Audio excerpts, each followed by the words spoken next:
Well, the wait is finally over. KL Tech Videos has finally got its hands on a Galaxy Z Fold 7. This is the 512GB storage and 12GB RAM version.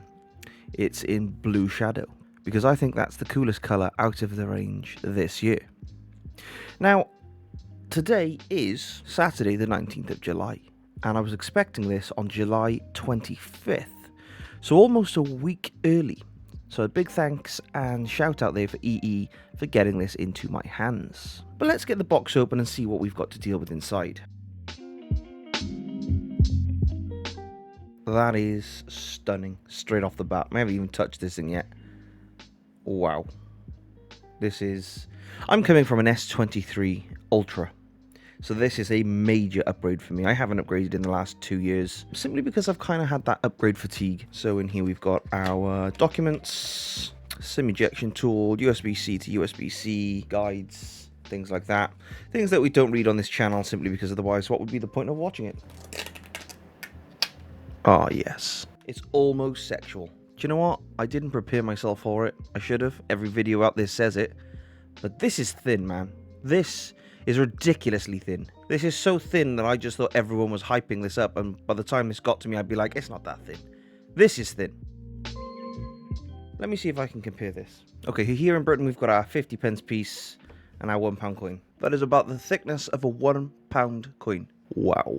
Not quite 50p yet, but we're not far off. We are not far off. It almost feels illegal to fold this in half.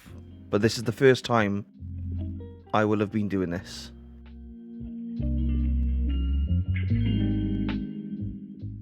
Oh man. And we've got the front display here, which is pretty much the width of a standard phone, all on its own. This is beautiful craftsmanship. This is the Valyrian steel of phones. Such spectacular. I mean, look, so one of the things that I was told about quite a lot was the people were worried there was going to be a gap at the end of the top of the Fold here. So this is the hinge side, this is the power button side, but there's not. That's flush. That is flush. Got the SIM ejection, top speaker, camera bump. People also say that they weren't too happy because this thing is going to be a bit of a rocker. Which is true, but I'm going to be having this in a case. Man, that just shows you've got to watch the power button there as you open that up, but very, very happy with that. In conjunction with that, I also got myself a case and a screen protector, because what madman, apart from Jerry Rig, wouldn't do this? I'll leave the link in the description for these from Amazon, but essentially I wanted something transparent. Something that you could see that beautiful blue, but also get that protection from, and the screen protector as well. So we will put these on in a bit as well. I'm going to set this baby up and have a little play. So we're back after setting up the device. So we're going to check for some updates to make sure we're rocking the latest version, and we are. And we are rocking the latest updates. One UI 8.0, which is Samsung's kind of skin over the top of Android. And then we're running Android version 16, the latest. And obviously if we hit the Android 16 button there a few times, if you press and hold the logo, you get a little game inside Android, which is kind of like a little rocket. Hardly the highlight of this phone, but oh, there we go. There's also an option to sign up to Samsung Care in here as well.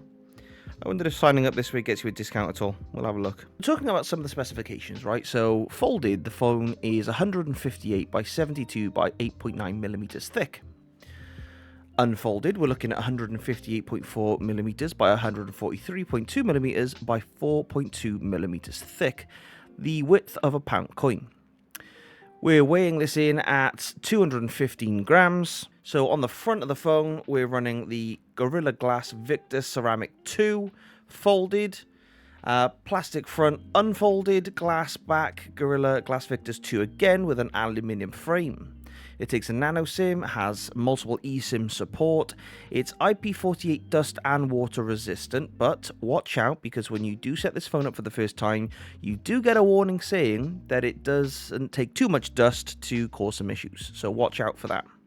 So overall, the display is 8 inches across, 204.2 centimeters, which is about 90% screen to body ratio, and has a resolution of 1968 by 2184 pixels, 368 ppi density. Just so you know, the foldable screen is a dynamic LTPO AMOLED 2, 120 Hz, with HDR10+, 2600 nits peak brightness. It's got a Qualcomm SM8750AC Snapdragon 8 Elite 3nm. It's an octa-core processor with two 4.47 GHz Orion V2 Phoenix and six 3.53 GHz Orion V2 Phoenix M.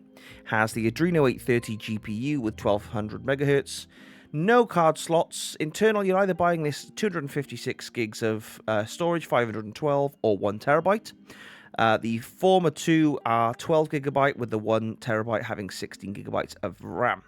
And the storage technology is UFS 4.0. On the back, you've got a triple camera setup with a 200 megapixel 1.7 focal length 24mm wide lens, and it has optical image stabilization. You've got a 10 megapixel 2.4 focal length and a 12 megapixel 2.2 focal length ultra wide, the 10 megapixel being the telephoto. It's got an LED flash, has HDR support and panorama support. Video can do 8K 30 frames per second, 4K 60 FPS, 1080p 60, 120 or 240, and it has obviously your favorite slow-mo at 720, 960 frames per second, all 10-bit HDR, HDR10+. The selfie camera on the front of the phone, we have a 10 megapixel 2.2 focal length 80mm ultra wide, and then the cover camera as well is a 10 megapixel 2.2 focal length 24mm wide. They can do 4K at 30 and 60 FPS, 1080p 30 60 FPS. YouTube's looking absolutely fine on that screen. It's got Bluetooth 4.5, GPS, USB Type-C 3.2, has a fingerprint side-mounted scanner. Battery-wise is one of the most contentious topics with this device. It has a LiPo 4400 milliamp hours with 25 watt wired charging, QC 2.0, 50% in 30 minutes. It has 15 watt wireless and 4.5 watt reverse wireless if you want to charge things from this device wirelessly. As you can tell, I have the blue shadow version, but it does come in silver, jet black and mint. Now, this may be cheaper on the monthly with your mobile provider, but if you want to buy this directly from Samsung, you're looking at least £1,799. The battery cycles in this thing are up to about 2,000 cycles before you start noticing any degradation. And as you know, you can see right here, I have power saving turned on. One of the things I don't is I turned off the 30 seconds. I do this on all my phones, not because I want to limit the performance in any way, but it helps with heat dissipation, keeps things running smoothly, doesn't wear things down too much, battery life stays there a bit longer. I know that the vast majority of people out there are going to be having this on full power, full performance, but the question you need to ask yourself is, do you really need it? I'm going to be testing this out with my Razer Kishi Ultra as well. I also have battery protection turned on, the maximum protection allowed up to 95%, which means it just cuts off charging at 95%. I don't want this review kind of being similar to every other review out there. You know, I know we're just spouting off specs here, but essentially I just wanted to kind of go over a few of the things that I've seen online that some people don't like. For example, there is an option to cut out the camera at the top. A lot of people said they were not happy with the hole punch camera, or they would prefer it to be in the corner. Instead, it is right there in front of our face. But yeah, you can actually cut that camera out like it is in the settings menu here on individual apps. Depends on how you want to do that. You don't have to steer it, you don't have to have it there if you don't want to. Yes, it's true, there is no S Pen support. I've been using the S Pen on my Samsung Galaxy S23 Ultra. I've had the S Pen on the Samsung Galaxy S23 Ultra. I haven't upgraded in the last, 2 years. Just got fed up, didn't get really much upgrade excitement. I think they call it upgrade fatigue. And I gotta be honest, I did once or twice in a blue moon, I would pull this out and I would use it for maybe to scribble down some notes, or, it was great to have when you had it. And I can understand why people are not too fussed that it doesn't have it on the Fold 7. Samsung has said that they possibly will be bringing out S Pen support for this once again. Now, there is no digitizer in the screen, so these pens here don't work. In fact, the warning, as I showed you towards the beginning of the video, there specifically says do not press hard with devices like pens or fingernails or just your fingers, because you can actually damage the screen. And we certainly don't want to do that, since we just spent about, £2 on the phone. But ultimately, it comes down to your personal preference. I suppose we reserve the right to not buy the phone if we're not happy with that. If we're not happy with the battery life, then we reserve the right to not buy the phone. It's down to you whether you accept the specs that you're paying for. No one is forcing you to. If you don't want to do that, then don't do that. Simple as. Is it disappointing? It depends. We're not going to continue to keep getting as thinner devices if we stick and cling to the past. Hence why the headphone jack has gone on the majority of leading phone sales today. This thing, by the way, this phone is about the width of its USB port. I mean, you can't get any thinner than that unless we're going to remove the USB-C port. So there are pros and cons, and that's down for you as the buyer to work out if you want to do this or not. One of the things that I've been really looking forward to doing on the Fold 7 is pairing it up with my Razer Kishi Ultra, which unfortunately I had to take the very thin plastic cover off the phone that I was using to get it to connect correctly. Even the plastic stubs on the USB-C wasn't very helpful. I've always been a fan of cloud gaming on mobile devices like this, and to be honest, having the ability to unfold the device to such a massive screen, up to 8 inches, is pretty much the limit of the Razer Kishi Ultra, is just fantastic. I had no glitches, no lag. I have good Wi-Fi. Obviously, that's dependent on your connection as well. But the screen is just great. Yes, you do get some black bars on some games. There are a few workarounds that you can look at doing.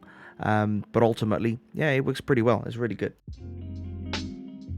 Now, if you follow my channel regularly, you'll know that I do a lot of self-hosting on here, and I have a lot of apps, and I tell you what, the Z Fold 7 is absolutely amazing for navigating your self-hosted services and features, and it really just lets you crack on with all the things that you would normally have to pull out the laptop for, pull out the tablet for. Well, guess what? You could just do it on here. Naturally, when we just had the original phones and would use it through there, they'd be too narrow. You wouldn't be able to get too much data on there and have to, scroll up and down, and sometimes the websites just weren't that great.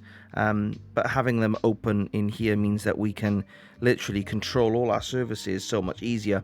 Now, if you're not a Homelabber, you probably have no idea what I'm talking about, but if you watch this channel regularly, like I said, you'll know exactly why this is such an awesome feature. Well, that's my review. That's my 2 cents on the topic, and I hope I'll catch you in the next one. Thanks for watching.